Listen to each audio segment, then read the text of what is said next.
Hey, it's the Right Rican.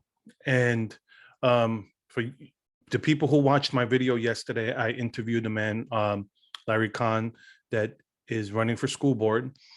And in line with that, if you heard his story, you would see that according to our Attorney General, Merrick Garland, he should be considered domestic terrorism because the domestic terrorist because he threatened the school board, not with not with death or violence. All he did was he threatened the school board with him gonna run against them. And I don't blame him. I would have. I mean, I've seen the condescending nature of some of these people on the school board. They don't answer any questions whatsoever.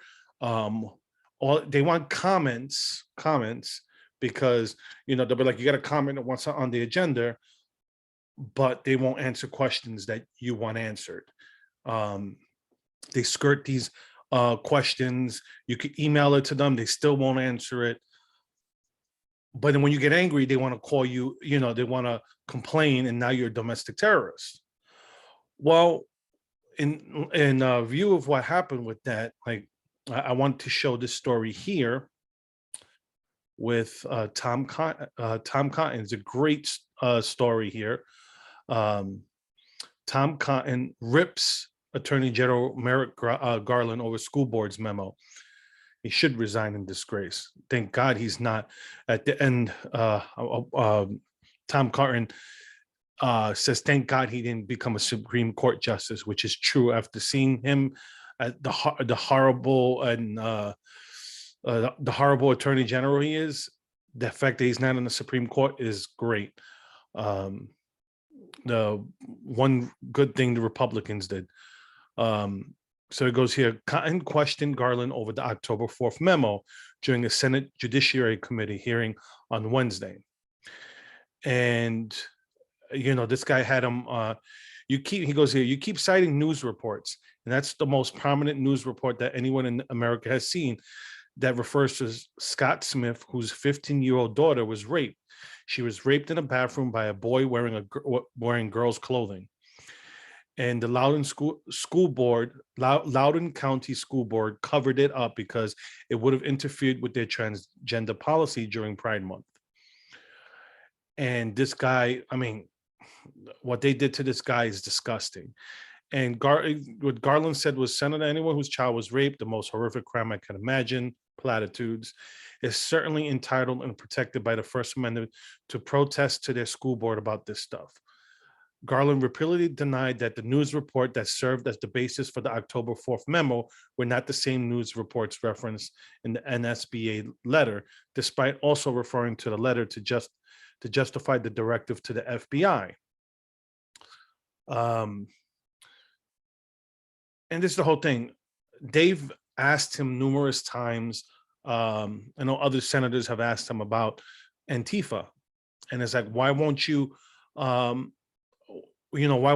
Antifa? And this is the whole thing. It just goes hand to hand with what the Democrats agree with. And Antifa is their militant wing. It's the new KKK for them. Because people forget the KKK was started by the Democrats. Now they have Antifa, and people will go, hey, Antifa, they don't really exist. They're, like Biden said last year during the election, they're just an idea. Well, the idea of Antifa. And here's a story I want to point out. Actually, before I point out this story, I just want to talk about how, it's just when it's, you had violence, and let's just take away Black Lives Matter. Okay. Not even going to talk. Let's just only talk about the Antifa violence during the summer. If you look at the stuff that they did, okay, trying to burn down the federal courthouse in Portland, other attacks there throughout the Pacific Northwest. They killed a Trump supporter. These are all incidents that should be investigated. This is not considered domestic terrorism for the Democrats because they approve of the methods. They could say they don't, but if you didn't, then you would be investigating them. You would try to get, you would try to infiltrate these cells or these organizations, but you don't. You infiltrated January 6th because it's coming out in court that you had informants throughout the crowds. It's not, this is not conspiracy theory, it's fact. But when it comes to Antifa, you keep, you keep your mouth quiet. You keep your mouth shut with this stuff. And here you got Charlie Kirk, the founder of Turning Point USA. It goes here: hotel cancels Charlie Kirk event that after threats of damage or disruption. Okay, the heckler's veto. It goes here. An Oregon hotel refused to host the Turning Point USA event featuring the organization's founder, Charlie Kirk, following apparent threats from multiple organizations, different chapters of Antifa. And it goes here: the hotel is the fifth venue in Oregon, to cancel Kirk's event, according to Turning Point USA.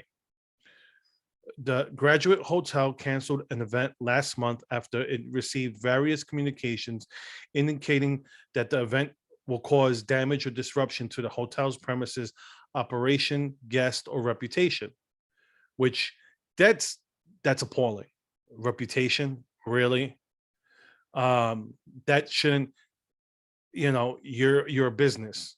There shouldn't be. You should, unless they're. I shouldn't even say that. Your business, grow a set. They're paying you for an event. Stop with this whole pandering to these people. It goes here: the irony is that Charlie Kirk trends on Twitter for denouncing political violence.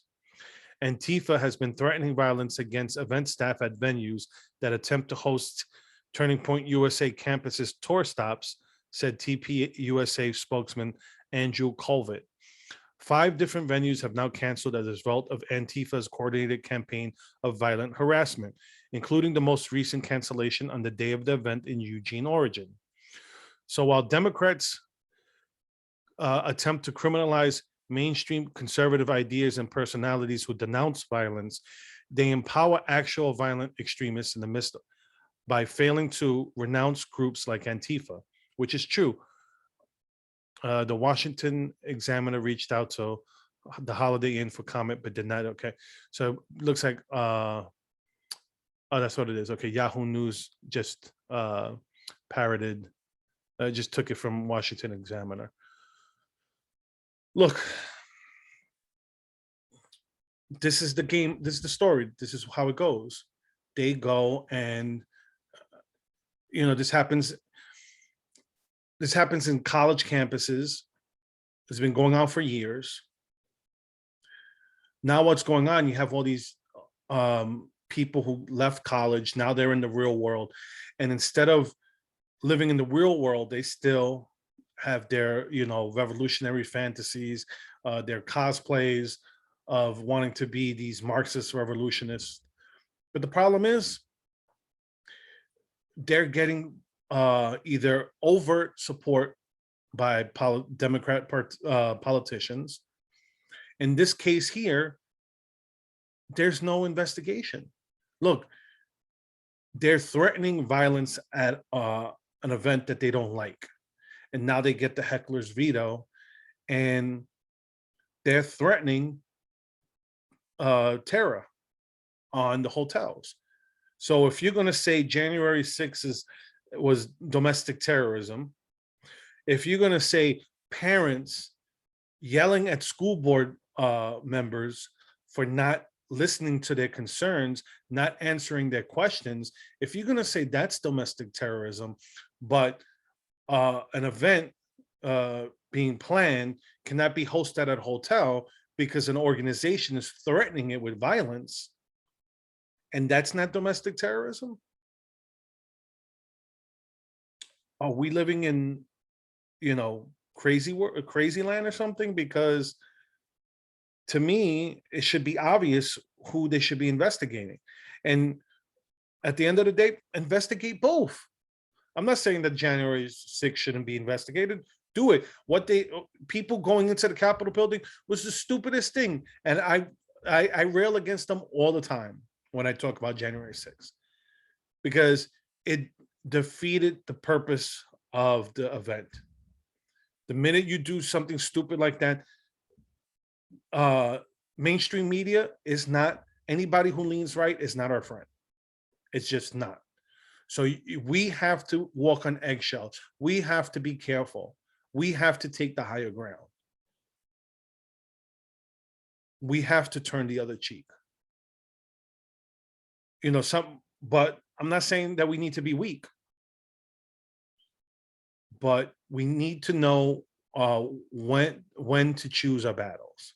And right now, like what Tom Cotton did was an excellent battle. He won that battle against Merrick Garland, because Garland looked foolish. And the fact that, the Department of Justice will not investigate Antifa, it goes to show you their bias. But you wouldn't be watching me if you didn't see the same thing. I wish I could convince my lefty friends to see things my way with what's going on, to see how, critical race theory is just critical racism training.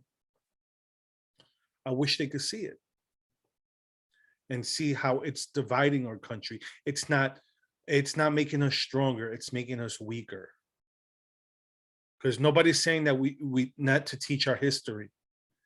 We're just saying that you shouldn't teach white kids that they're lesser because they're white, and you shouldn't teach the same thing to Blacks and Latinos, that they're lesser because they're Black and Latino.